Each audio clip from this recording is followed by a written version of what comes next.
Okay, so we're ready for our fourth live. We are in day 8 of our 10-day challenge, and so I hope that you are doing well, that you are making progress, that you're noticing the progress. So you yelled at your kids 3 hours, or 3 hours, 3 times, yesterday, but it was 8 times the day before. You're improving, and give yourself that. You might hear some banging. I'm at my son's house this time, and we're helping them finish the basement. And so my husband is down. He's trying to be quiet, but I think his idea of trying to be quiet is different than mine. But that's okay. If you hear some banging, that's what it is.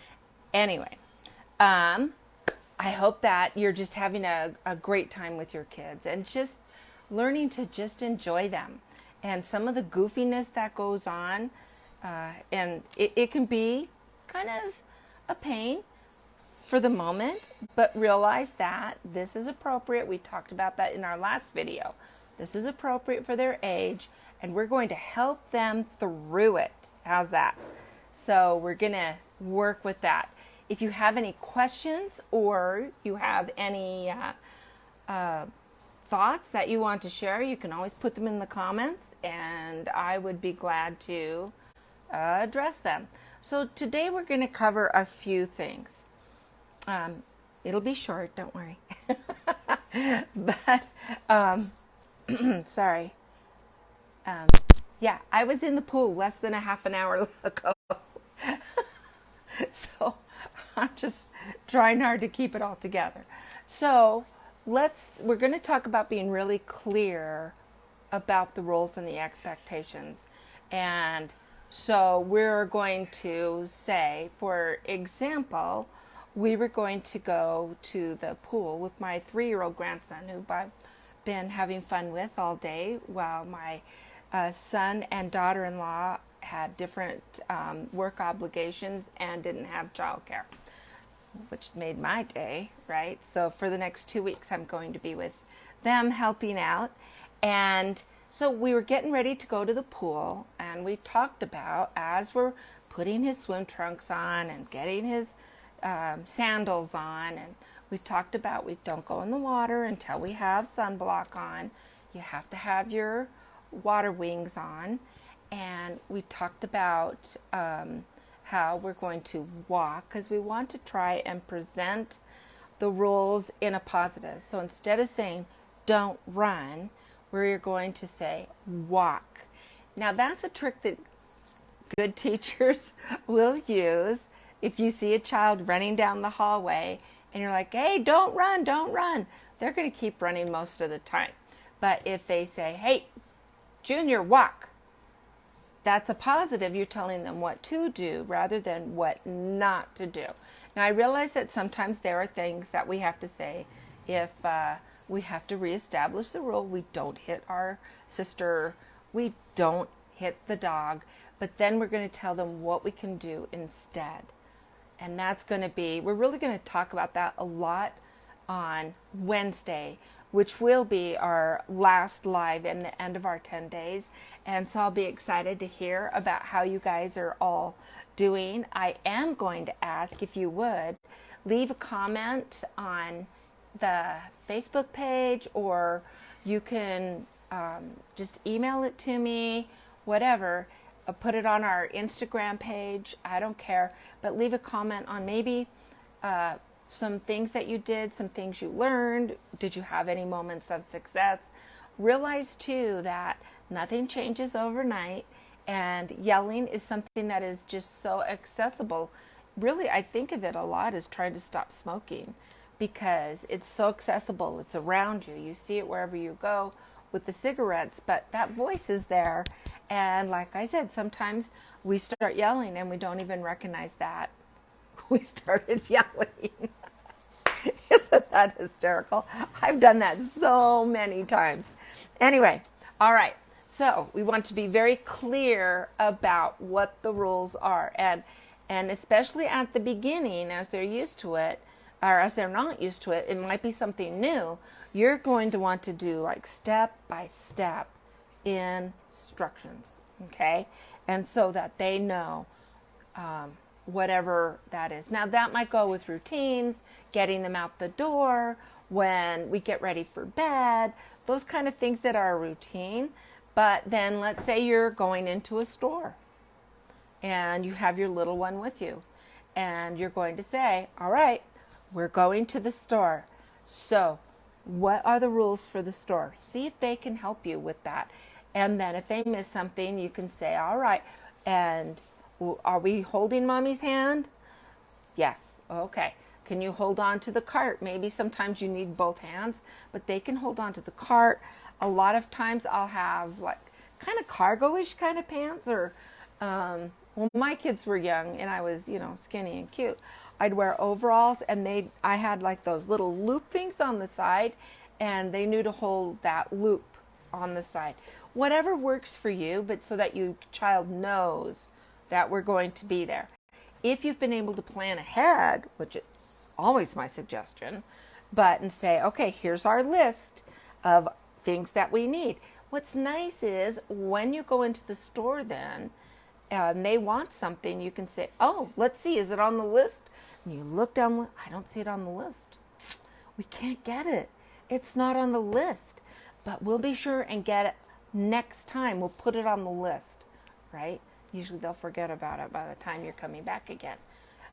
If it's something important that, you really wanted to get and you forgot about it, then you can either have a special line for I forgot, or you can, say, honey, it wasn't on the list. Because when you're first teaching the kids, you really need to stick to that. And then as they get used to it and they get older, they figure things out, then you have a little more freedom. But when you're first starting with, they're normally really did misbehave in the store. Okay, so we're going to have these things that we're going to do. It's really nice that they can hold the list. Even if they're 2 or 3, they don't know but they know the list, right? And if they're 2 or 3, they can't read it either, right? So it's easy to add something on if you need to. But then they hold the list. You can have them help you count. How many? We need 2 cans of peaches. All right, let's count. Here's 1. Can you put it in the basket? All right, here's 2. Put that one in the basket. If you have them sitting in the basket, you can hand it to them and they can put it in. Whatever is working for you. But if you can keep them busy and engaged with what you're doing. Oh, it says that we have to have 2% milk. All right, let's see. Is that one 2%? Oh, it says D. That's not the one. It is going to take you a few minutes longer. Not a whole lot longer. It's surprising how little time it really does add on. But it's so worth it to have them involved in the process. And again, nothing's 100%, but you're going to have an easier time. I know that one of the things I talk about on my podcast is finding ways to maybe avoid the problem in the first place. So let's say that you really need to get home, you need to go to the store because you need some stuff, but you just picked up the kids. They're tired, you're tired. It's just, so either you go in knowing it's just going to be a rough go and you resign to that, and you still can be yourself and just say, yep, I see that you're angry and I know that you're hungry. If we hurry, we can get through this faster. Sometimes, again, like with my 3-year-old today, we were picking up toys. And so one time we were counting how many toys did he have to put in. And another time we were counting how fast. Okay, I'm going to start counting. How fast can we do this? You can set on your watch or on your phone. You can set a timer and say, or a stopwatch, that's it. And say, okay, let's see how fast we can get this done. And then they're engaged with it instead of, I'm tired, I'm hungry. Maybe that'll help. So it's worked for me. And in fact, today it was funny because my little 3-year-old is known for having temper tantrums, but not one today. And maybe it's because he doesn't get to see Nana that often. He's going to be seeing me a lot more now that we're moving. But so maybe it's the newness of it. But honestly, I really have found that, I've got students that I've had all year, and I've been able to engage them that way. And so it's not the newness of the teacher. They've had me all year. So, but it's, let's see how fast we can do it. So one of the things that I would do is I would put on our cleanup song. There's a really good song. It's by a group called Honey by the Rock, Honey on the Rock, something like that. And it's Oh My Goodness, Look at This Mess. It's a great fun song. It lasts about 4 minutes. And so we would put the song on, and the big thing in my class was, who's going to win, the kids or the song? Now it's a competition. It's not, I have to clean up. It's a competition. And then sometimes the song would win. Sometimes the kids would win. There's no prizes. There's no, oh man, the song won. Well, maybe next time the kids will win, because they just had the joy of beating the song. And so if you can do that, I know one of the things, I've talked about this in some of my other podcasts and some of my other workshops, but with 7 kids, dishes were big and there was a lot. And so, and really there was just the 6 of us at the time. Danny wasn't born until I was almost 17, 2 weeks before I turned 17. And so we knew we didn't want to spend all night doing dishes. So we had it down. So-and-so was doing this. So-and-so was doing this. Each, we had jobs. We could rotate them through. But then we were trying to beat the clock. And we got it down to like 4.5 minutes. We could have the table cleaned off, washed off, the floor swept, the dishes rinsed and in the dishwasher, and the counters washed off in 4.5 minutes. Now, I'm not sure that they were, pristine, but my mom would, accept that. But we thought we did a good job. I felt like, and she had a pretty good standard of clean. She wasn't a messy person. And so, but making it a race or a competition or something like that, so that you're engaging them when they're going, you're going to have a much easier time when you go in to that, whatever chore it is. If it's staying at the, waiting at the doctor's office, you can do counting, you can see how many colors you can find, you can, whatever you can do, and you're engaging them in it. That is much better than a screen, and it builds your relationship with your kids. I mean, if you have to use the screen, you have to use the screen, I know. And if you're talking to the doctor and you want to get some things clear, maybe that's right for that, 5 minutes or so. But if you can engage them in how many things, even in the waiting room, I spy. Isn't that a fun game? Yeah. And let them see, do you see something and you don't know what the name of it is? And there's posters there with all kinds of gross and interesting stuff for kids. So, just engage them. You're going to have so much fun. It's going to build your relationship, and then you don't have. So let's say you're trying to get them out in the morning. Let's maybe see who's going to get ready first. Sister or brother, or big brother or small brother, whatever. Who's going to be first? Who's going to be first?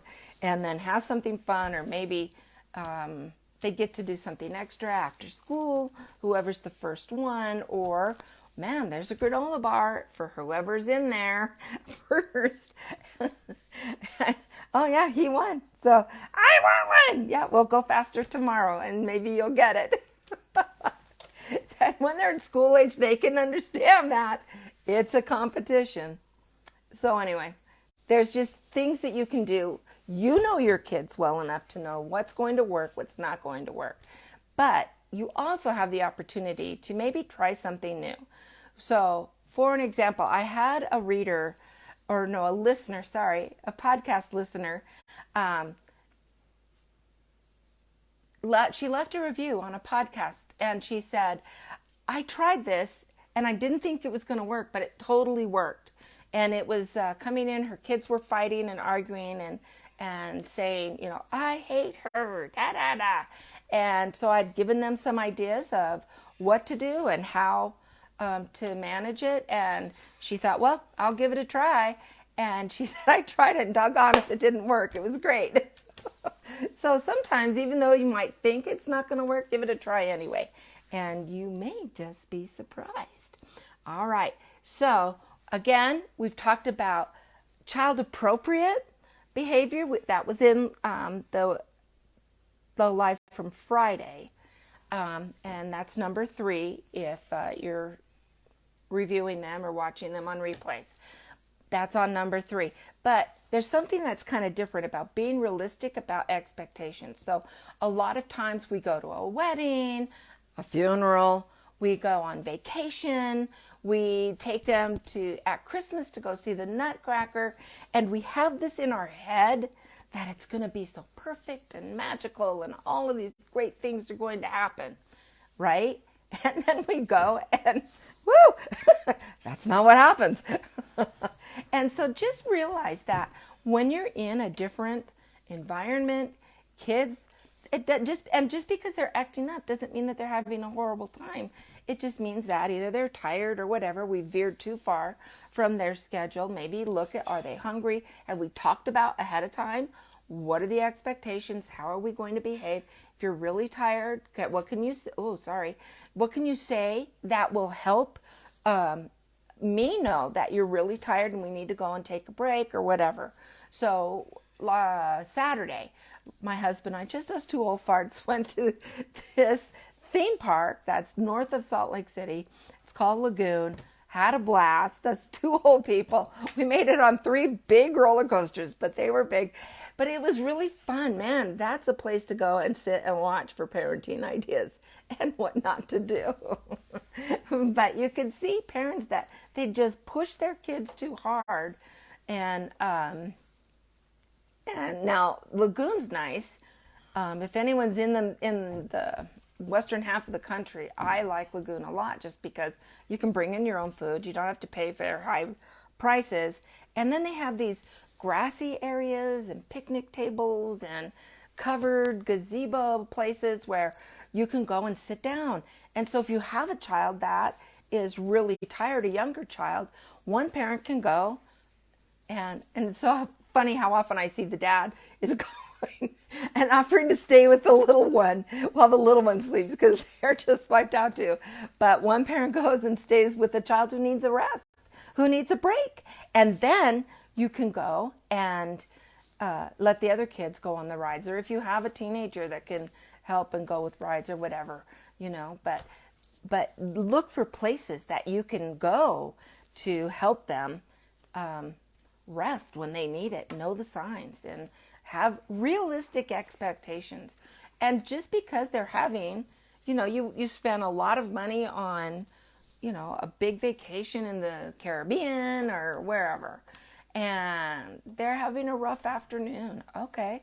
They're having a rough afternoon, but that doesn't mean the whole vacation's blown, right? So we're going to deal with it. This is what this is. It's kind of a contained time. And so we're going to get them something to eat. We're going to let them rest. We're going to whatever. And then the rest of the time is great. So don't let, small, difficult moments ruin the whole thing. It doesn't have to define your whole vacation or your whole day. So your kid had a rough, temper tantrum, but he worked it out, turned it around. The rest of the day was okay. All right. So actually we're going to concentrate on, next piece, concentrate on when they improve and do better. Oh, wow. You've got that turned around. I'm really proud of the way that you did that. Good for you. Right? And then you just leave it be. It's not a big, well, now I'm glad to see that you're whatever. And you don't, and I hope you learned your lesson, whatever. No. Hey, buddy, I'm proud. You got that turned around. Looks like you're doing okay. Let's go off and now do this fun thing that we had in mind. Or let's get dinner finished, or let's whatever, right? So think about that and be really specific on what you are going to compliment them on. We don't say good job. Teachers shouldn't say good job. And it's natural, and you do sometimes. But most of the time you want to say, they come up and show you some work that they've done, and you say, wow, Your E's are all the right direction. That's a hard thing sometimes for kids. Or, I see, wow, these eyes in your monster, they look kind of scary. They're yellow. Why did you pick yellow for it? Now you're talking to them about what it is that made their paper interesting. Or if they came up, you just kind of sitting there, you can see tensions are starting, and you just sit there and watch and see, are they going to work it out? Don't jump in too soon. It's important that they learn to negotiate and to work things out, to be patient or stick up for themselves. And then sometimes you do need to, but most of the time, actually, when you think you need to rush in, count to 10 and then see if things don't. Oh, wait, maybe they're working it out. Okay, I can back off. But let them know, wow, I saw you were really mad at so-and-so or your sister or your brother, right? And you really worked it out, and I'm so proud of you. I saw that you decided to trade or put on a timer or whatever they used, but be specific on what it is that they did. When you come in and maybe you're helping them clean up their room. When they're young, they shouldn't ever do it on their own. I would say until they're probably, I don't know, 4 at the very, very youngest, probably closer to 5, is when they can, and even at 5, you're going to want to divide it up into workable pieces. So you can go in with them and say, all right, let's clean up all the yellow things.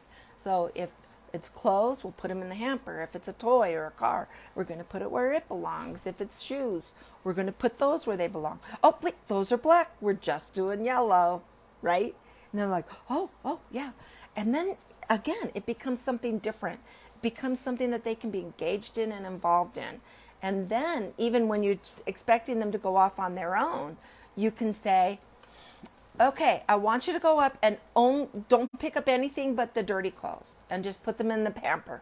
When you're done, come on down and we'll have a drink or we'll have a popsicle or whatever. And then we can have them go up and do a different part of cleaning their room at a different time. You're still going to need to go up and check. And so I know this parenting thing, it just takes time. It's crazy. And I know that sometimes you really don't have the time to do it and you just, but let's say you didn't have the time to check it right away. And we had to run out and take brother to soccer practice. And we come back and we say, oh yeah, I've got to check how you did on that bedroom thing. And you go in and there's toys everywhere, but all the dirty clothes are picked up. And so you say, whoa, you did exactly what I asked you to do.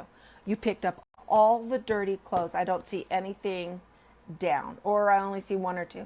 I only see that you missed 1 or 2 things. Let's get those real quick. And then you've got that piece of the job done. And so we're talking specifically about what they're doing and why you're happy about it. Okay, so when we're upset with our kids, right, and we want to really straighten them out, then we're going to get down on their level. Now that does a couple of things. When we're hovering over them and we're 3 feet taller than they are, it's very intimidating. And that can put up walls very quickly. Sorry, I gotta get a drink. And that can put up walls very quickly, and they'll react in very different ways. Some will cower, some will push back. When we get down to their level, it's a safer feeling between you and your child. While you're getting down, you're reminding yourself, wow, I'm being a good parent. I'm getting down to their level, and that means I'm going to use a voice that is not intimidating, but that is firm and decisive. Not a drill sergeant, but someone who just has expectations. And this is what we're going to do.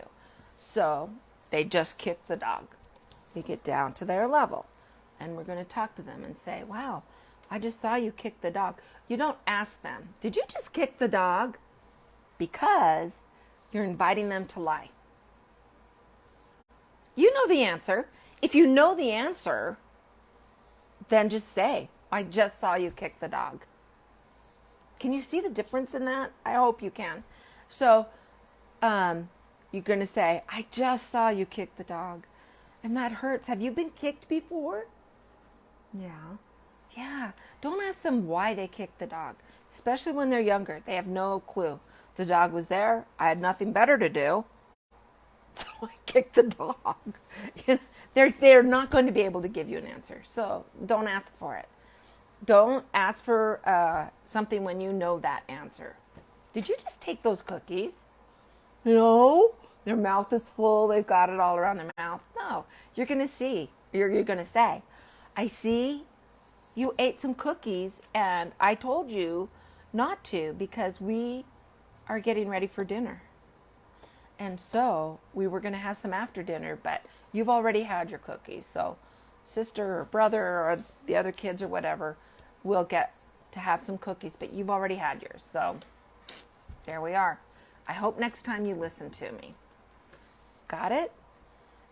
So now we're having a conversation with them instead of, I told you not to eat the cookies. Why are you eating those cookies? We're getting dinner ready.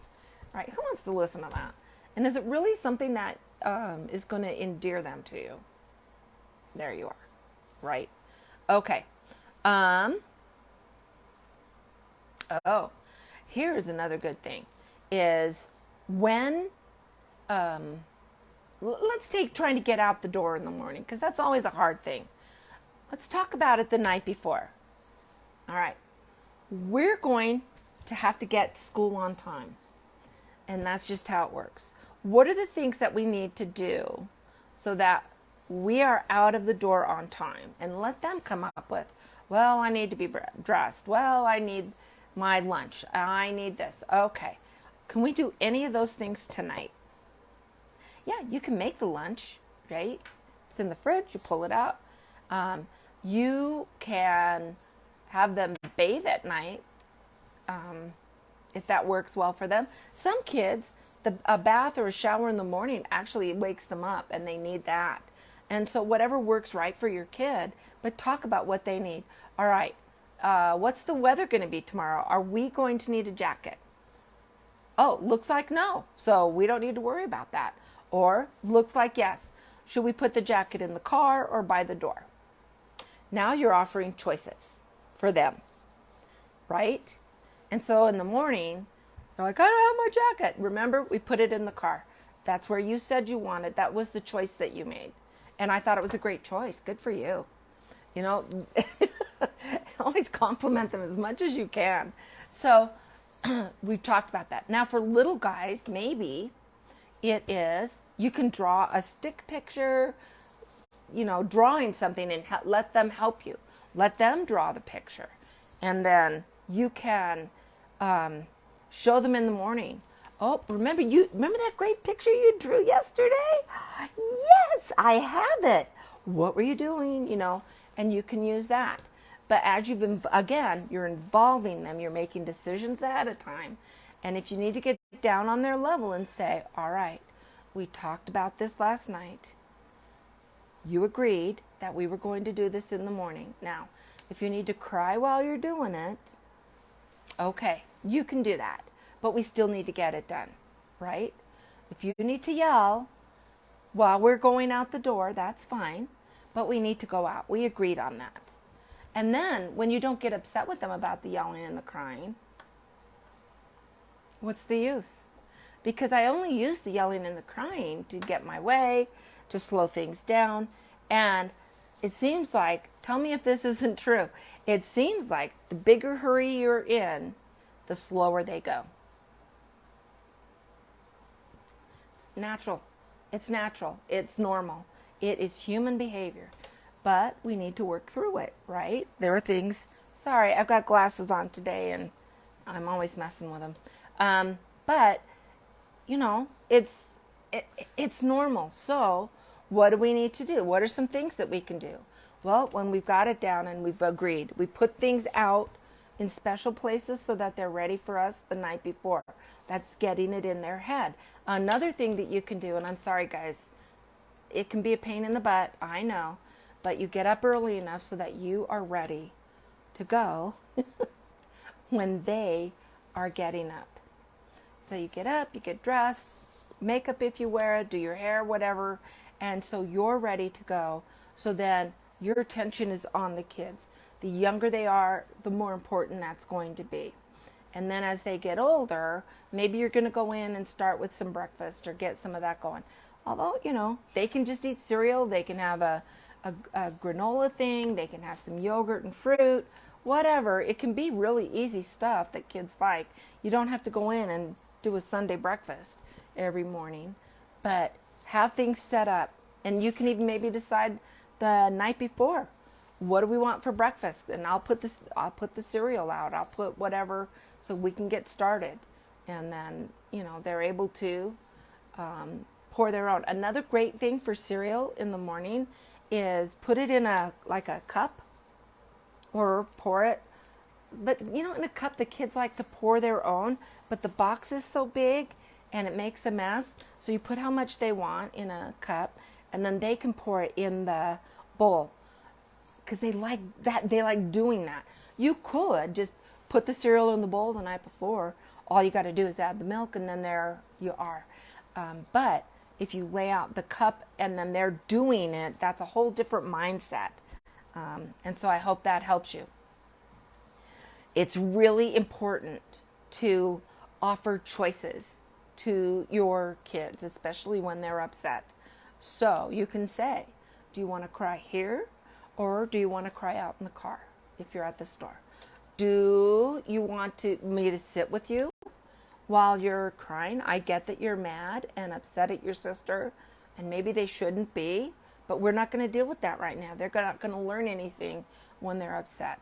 I understand you're upset with your sister, so we can do a couple of things. You can sit here with me and cry. You can go to our cozy corner and look at a book and cry as long as you want. And then, you can look at a book, have some fidgets, some things there that they can play with. They can go to their room and cry, but you don't want to give them too many options because then it overwhelms them. Depending on their age, I would probably go with just 2 or 3 on what they can do. And it depends on where you are.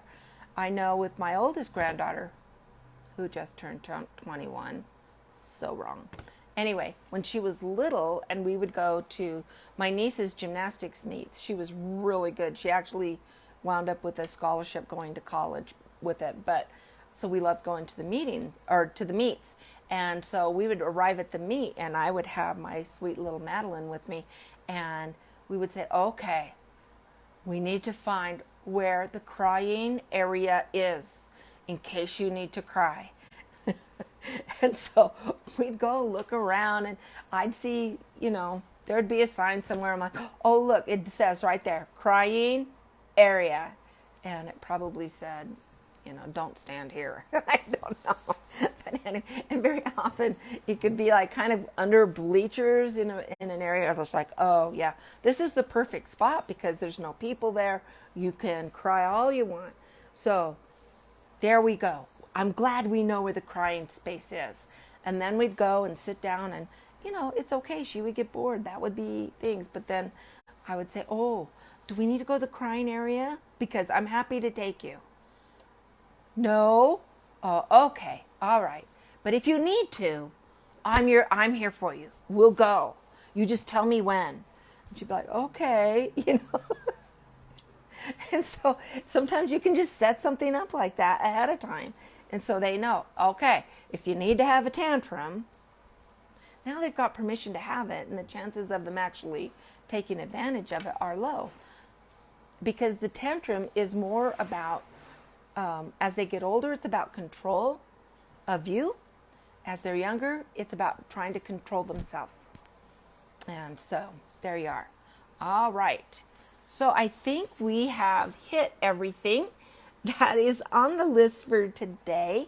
And so your homework for tonight and tomorrow, and then we'll be back Wednesday, 6 o'clock Mountain Time for our final video and the end of our 10-day challenge, which I'm just so thrilled that you've been here with us for it.